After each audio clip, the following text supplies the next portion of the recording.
આજરોજ ભાભર તાલુકાના અસાણા પ્રાથમિક શાળામાં ધોરણ 8ના વિદ્યાર્થીઓનો વિદાય સમારંભ રાખવામાં આવ્યો હતો।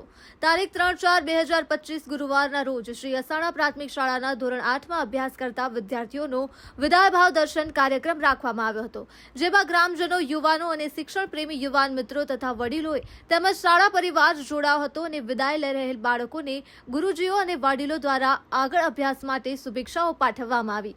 તમામ બાળકો માટે નાસ્તાનું આયોજન પણ કરવામાં આવ્યું હતું। શાળાના આચાર્યશ્રીએ સૌનો આભાર વ્યક્ત કર્યો હતો। રિપોર્ટર સિદ્ધરાજ ઠાકોર, અસાણા।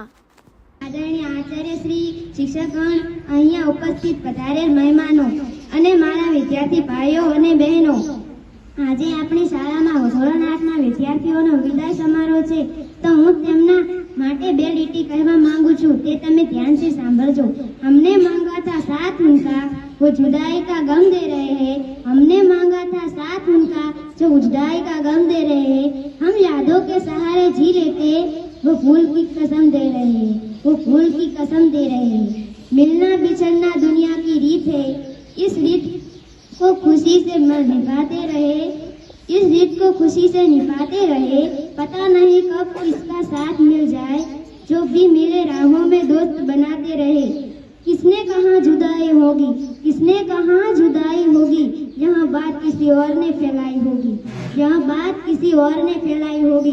हम तो आपके दिल में रहेंगे, आखिर तक हमारी दोस्ती में इतनी तो सच्चाई होगी। टूट कर मुस्कुराना कितना मुश्किल है, टूट कर मुस्कुराना कितना मुश्किल है। दूर तक चले किसी के साथ तो फिर बिछड़ना कितना मुश्किल है। गुजरा वक्त मन की बात सुनाएगा, कभी साथ से वहाँ हर पल याद आएगा।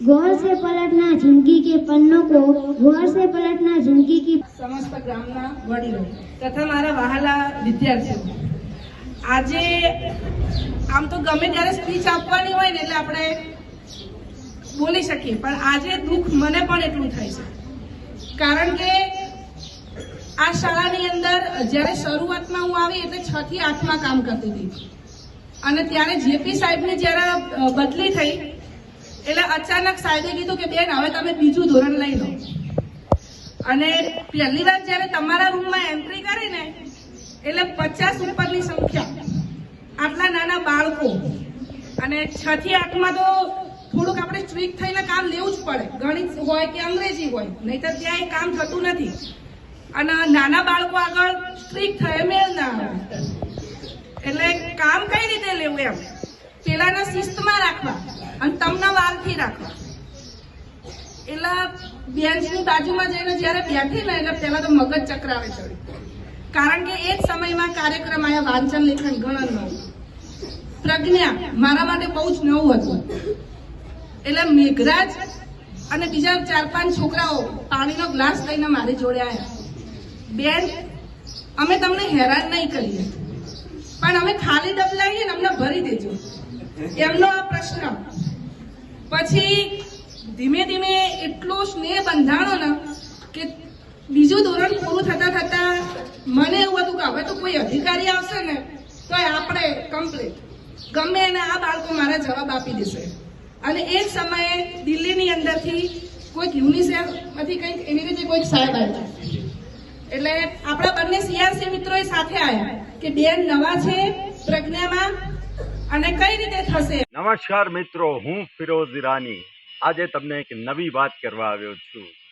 દીવ મિરર ન્યૂઝ જોતા રહો, સબસ્ક્રાઇબ કરવાનું ભૂલતા નહીં અને શેર કરવાનું પણ ભૂલતા નહીં, સત્યની સાથે જોડાતા રહો।